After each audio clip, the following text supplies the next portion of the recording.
Hello everyone, ಇವತ್ತಿನ ಒಂದು ವಿಡಿಯೋದಲ್ಲಿ ಸ್ಪೆಷಲ್ ಆಗಿರುವಂತಹ ಪನ್ನೀರಲ್ಲಿ ಮಾಡಿರುವಂತಹ ಐಸ್ ಕ್ರೀಮ್ ರೆಸಿಪಿನ ತೋರಿಸ್ತಾ ಇದ್ದೀನಿ. ಏನೂ ಇಲ್ಲ, ಮನೆಯಲ್ಲಿ ಮಾಡಿರುವಂತಹ ಪನ್ನೀರನ್ನ ನೀಟಾಗಿ ಫಿಲ್ಟ್ರ್ ಮಾಡಿಟ್ಕೊಬೇಕು. ನೀರಿನಂಶ ಸ್ವಲ್ಪ ಇದ್ರೂ ಪರವಾಗಿಲ್ಲ, ಬಟ್ ನೀರಿನಂಶ ಇಲ್ಲ ಅಂತಂದರೆ ಇನ್ನೂ ಚೆನ್ನಾಗಾಗುತ್ತೆ. ಆನಂತರ ಹಣ್ಣನ್ನು ಪಲ್ಪನ್ನು ತೆಗೆದಿಟ್ಕೊಬೇಕು. ಪಲ್ಪನ್ನು ತೆಗೆದಿಟ್ಕೊಂಡು ಅದನ್ನು ಮಿಕ್ಸಿಗೆ ಹಾಕಿ ಆ ಪನ್ನೀರ್ ಇರುತ್ತಲ್ಲ, ಪನ್ನೀರನ್ನು ಹಾಕ್ಬಿಟ್ಟು ಸಕ್ಕರೆನ ಹಾಕಿ, ಏಲಕ್ಕಿ ಪುಡಿ ನಿಮ್ಮ ಇಷ್ಟ, ಆಪ್ಷನಲ್ಲು. ಬಾದಾಮಿ ಗೋಡಂಬಿ ಕೂಡ ಹಾಕಿದರೆ ಒಳ್ಳೆಯದು.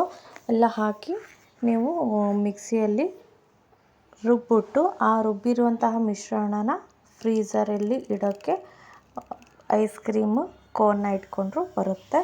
ಫ್ರೀಝ್ ಆದ ನಂತರ ಈ ಥರ ಕಾಣುತ್ತೆ.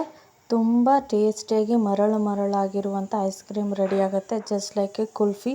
ತುಂಬ ಟೇಸ್ಟಿಯಾಗಿರುತ್ತೆ. ಟ್ರೈ ಮಾಡಿ ನೋಡಿ. Thanks for watching.